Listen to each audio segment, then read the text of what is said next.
Hello and welcome to Sleep Cove, the place to come for a great night's sleep. Please listen to this recording in a place where you can safely go to sleep. In tonight's episode, I'll be reading the classic story of Dick Whittington and his cat as he travels to London and has his adventures. This recording will be available with and without music and ad-free on my Patreon.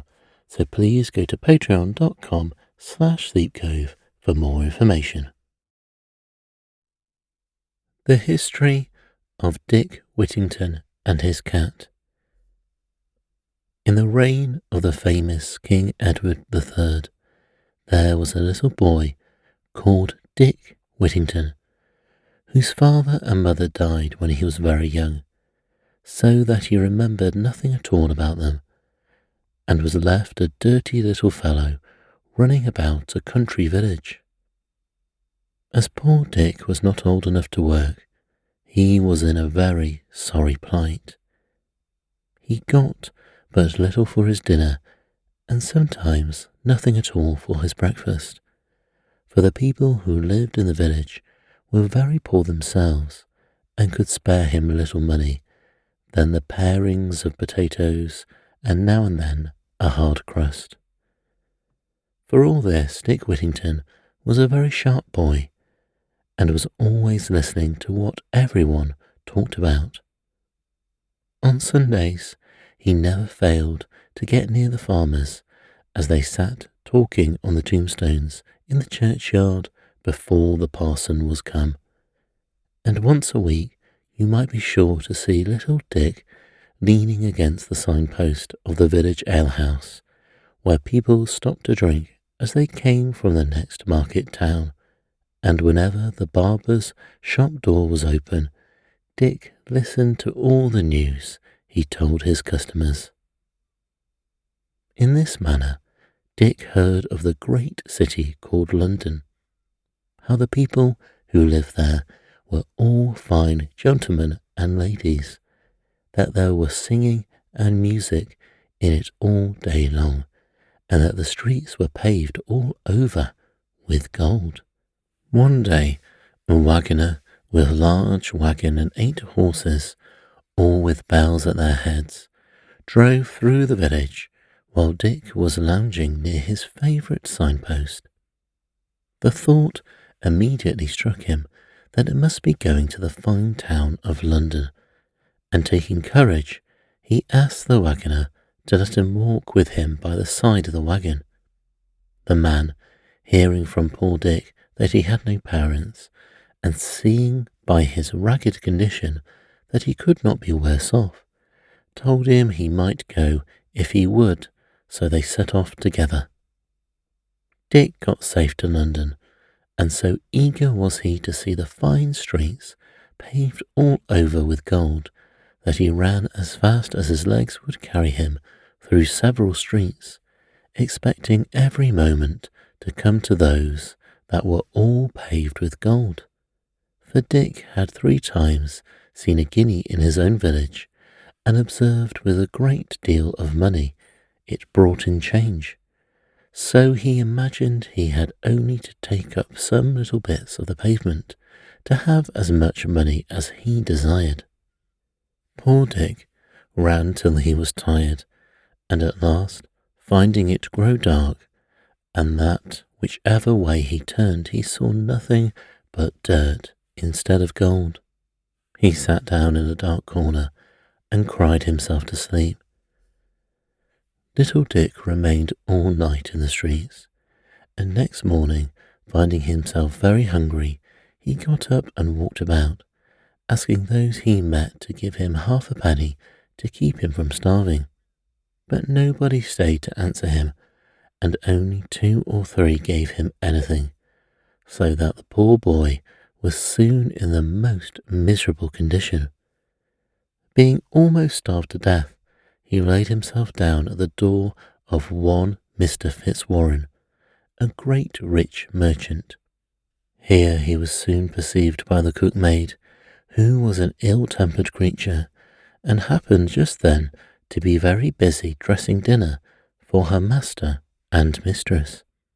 So, seeing poor Dick, she called out, "What business have you there, you lazy rogue? There is nothing else but beggars. If you do not take yourself away, we will see how well you like a sousing of some dishwater I have here that is hot enough to make you caper." Just in time, Mr. Fitzwarren himself came home from the city to dinner, and seeing a dirty, ragged boy lying at the door, said to him, "Why do you lie here, my lad? You seem old enough to work. I fear you must be somewhat idle." "No, indeed, sir," said Whittington, "that is not true, for I would work with all my heart, but I know nobody, and I believe I am very sick for want of food." "Poor fellow," answered Mr. Fitzwarren. Dick now tried to rise, but was obliged to lie down again, being too weak to stand, for he had not eaten anything for 3 days, and was no longer able to run about and beg a halfpenny of people in the streets. So the kind merchant ordered that he should be taken into the house and have a good dinner immediately, and that he should be kept to do what dirty work he was able for the cook. Little Dick would have lived very happily in this worthy family had it not been for the crabbed cook, who was finding fault and scolding him from morning till night, and was withal so fond of roasting and basting that, when the spit was out of her hands, she would be at basting poor Dick's head and shoulders with a broom or anything else that happened to fall in her way, till at last her ill usage of him was told to Miss Alice, Mr. Fitzwarren's daughter, who asked the ill-tempered creature if she was not ashamed to use a little friendless boy so cruelly, and added she would certainly be turned away if she did not treat him with more kindness.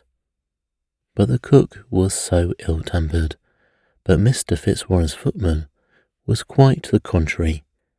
He lived in the family many years, was rather elderly, and had once a little boy of his own, who died about the age of Whittington, so he could not but feel compassion for the poor boy.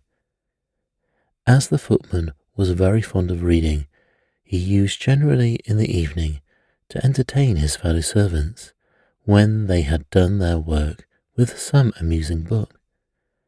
The pleasure of our little hero took in hearing made him very much desire to learn to read too, so the next time the good-natured footman gave him a halfpenny, he bought a horn book with it, and with a little bit of his help, Dick soon learned his letters, and afterwards to read.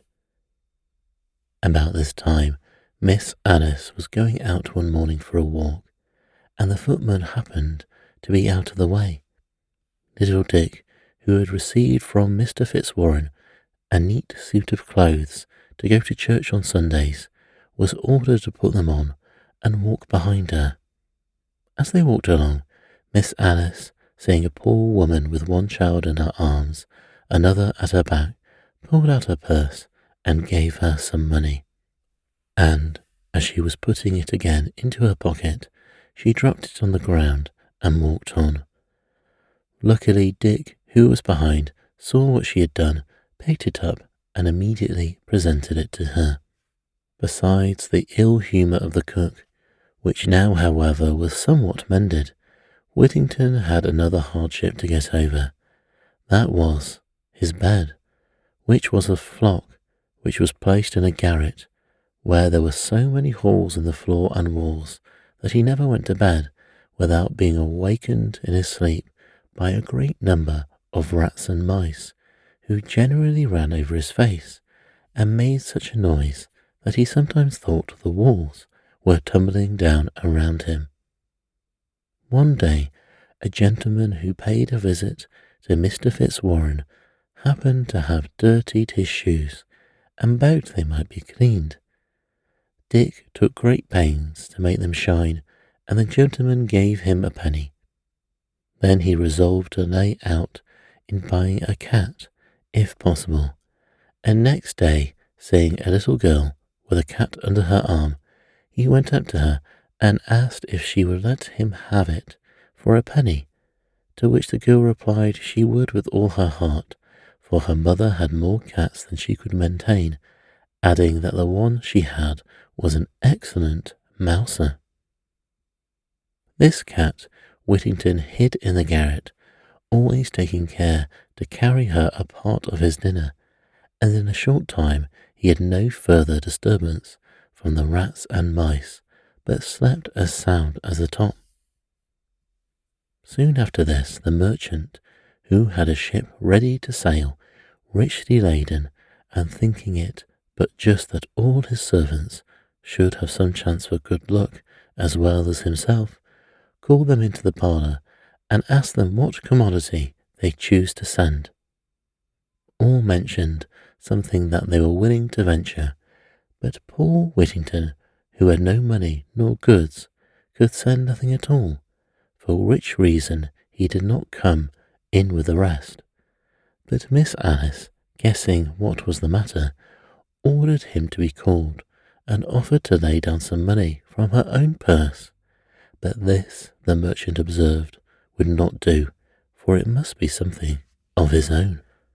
Upon this, poor Dick said that he had nothing but a cat, which he had bought for a penny, that was given him. "Fetch thy cat, boy," says Mr. Fitzwarren, "and let her go." Whittington brought poor puss and delivered her to the captain with tears in his eyes, for he said he should now again be kept awake all night by rats and mice. All the company laughed at the oddity of Whittington's adventure, and Miss Alice, who felt the greatest pity for the poor boy, gave him some halfpence to buy another cat. This and several other marks of kindness shown him by Miss Alice made the ill-tempered cook so jealous of the favours the poor boy received that she began to use him more cruelly than ever, and constantly made game of him for sending his cat to sea, asking him if he thought it would sell for as much money as would buy a halter. At last the unhappy little fellow, being unable to bear this treatment any longer, determined to run away from his place. He accordingly packed up the few things that belonged to him and set out very early in the morning on All Hallow Day, which is the 1st of November. He travelled as far as Holloway and sat down on a stone, which to this day is called Whittington Stone, and began to consider what course he should take. While he was thus thinking what he could do, Bow bells, of which there were only 6, began to ring, and it seemed to him their sounds addressed him in this manner: "Turn again, Whittington, Lord Mayor of London." "Lord Mayor of London," he said to himself. "Why, to be sure, I would bear anything to be Lord Mayor of London, and ride in a fine coach. Well, I will go back and think nothing of all the cuffing and scolding of the old cook, if I am at last to be Lord Mayor of London." So back went Dick and got into the house and set about his business before the cook came downstairs. The ship with the cat on board was long beaten about at sea, and was driven at last by contrary winds on a part of the coast of the Barbary, inhabited by Moors that were unknown to the English. The natives in this country came in great numbers out of curiosity to see the people on board, who were all of a different colour than themselves, and treated them with great civility, and, as they became better acquainted, showed marks of eagerness to purchase the fine things which the ship was laden. The captain, seeing this, sent patterns of his choicest articles he had to the king of the country, who was so much pleased with them that he sent for the captain and his chief mate to the palace. Here they were placed, as is the custom of the country, on rich carpets flowered with gold and silver, and the king and queen being seated at the upper end of the room. Dinner was brought in, which consisted of the greatest rarities. No sooner, however, were the dishes set before the company than an amazing number of rats and mice rushed in and helped themselves plentifully from every dish, scattering pieces of meat and gravy and food all about the room. The captain, extremely astonished, asked if these vermin were not very offensive. "Oh yes, they are," said they, "very offensive, and the king would give half his treasure to be free of them, for they not only destroy his dinner, but they disturb him even in his chamber, so that he is obliged to be watched while he sleeps." The captain, who was ready to jump for joy, remembering poor Whittington's hard case and the cat he had entrusted to his care, told him he had a creature on board his ship that would kill them all. Away flew the captain to the ship, while another dinner was provided, and taking Puss under his arm, returned to the palace in time to see the table covered with rats and mice, and the second dinner in a fair way to meet with the same fate as the first.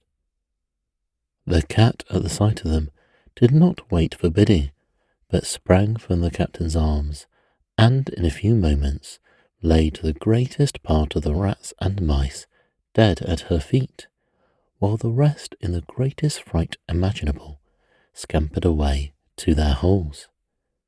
The king, having seen and considered all the wonderful exploits of Mrs. Puss, and being informed she would soon have young ones, might in time destroy all the rats and mice in the country, bargained with the captain for his whole ship's cargo, and afterwards agreed to give a prodigious quantity of wedges of gold of still greater value for the cat, with which, after taking leave of their majesties and other great personages belonging to the court, he, and with all his ship's company, set sail, with a fair wind for England, and after a happy voyage, arrived safely in the port of London. One morning, Mr. Fitzwarren had just entered his counting house, and was going to seat himself at the desk, when who should arrive but the captain and mate of the merchant ship, the Unicorn, just arrived from the coast of the Barbary, and followed by several men, bringing with them a prodigious quantity of wedges of gold that had been paid by the King of Barbary in exchange for the merchandise, and also in exchange for Mrs. Puss. Mr. Fitzwarren, the instant he heard the news, ordered Whittington to be called, and having desired him to be seated, said, "Mr. Whittington, most heartily do I rejoice in the news these gentlemen have brought you, for the captain has sold your cat to the King of Barbary, and brought you in return more riches than I possess in the whole world, and may you long enjoy them." Mr. Fitzwarren then desired the men to open the immense treasures they had brought, and added that Mr. Whittington had now nothing to do but to put it in some place of safety. Poor Dick could scarce contain himself for joy. He begged his master to take what part of it he pleased. Soon to his kindness he was indebted for the whole. "No, no, this wealth is all your own, and justly so," answered Mr. Fitzwarren, "and I have no doubt you will use it generously." Whittington, however, was too kind-hearted to keep all himself, and accordingly made a handsome present to the captain, the mate, and every one of the ship's company, and afterwards to his excellent friend the footman, and the rest of Mr. Fitzwarren's servants, not even excepting the crabbed old cook. After this, Mr. Fitzwarren advised him to send for tradespeople and get himself dressed as became a gentleman, and made him the offer of his house to live in till he could provide himself with a better one. When Mr. Whittington's face was washed, his hair curled, his hat cocked, and he was dressed in a fashionable suit of clothes, he appeared as handsome and genteel as any young man who visited at Mr. Fitzwarren, so that Miss Alice, who had formerly thought of him with compassion, now considered him as fit to be her lover, and the more so, no doubt, because Mr. Whittington was constantly thinking what he could do to oblige her, and making her the prettiest presents imaginable. Mr. Fitzwarren, perceiving their affection for each other, proposed to unite them in marriage, to which without difficulty they each consented, and accordingly a day for the wedding was soon fixed, and they were attended to church by the Lord Mayor, the court of aldermen, the sheriffs, and a great number of the wealthiest merchants in London, and the ceremony was succeeded by a most elegant entertainment and splendid ball. History tells us that they said Mr. Whittington and his lady lived in great splendour, and they were very happy, that they had several children, that he was Sheriff of London in the year 1340, and several times afterwards Lord Mayor, that in the last year of his mayoralty he entertained King Henry V on his return from the Battle of Agincourt, and sometimes afterwards, going with an address from the city on one of his Majesty's victories, he received the honour of knighthood. Sir Richard Whittington constantly fed great numbers of the poor. He built a church and college to it, with a yearly allowance to poor scholars, and near it erected a hospital. The effigy of Sir Richard Whittington was to be seen, with his cat in his arms, carved in stone over the archway of the late prison of Newgate that went across Newgate Street. The end.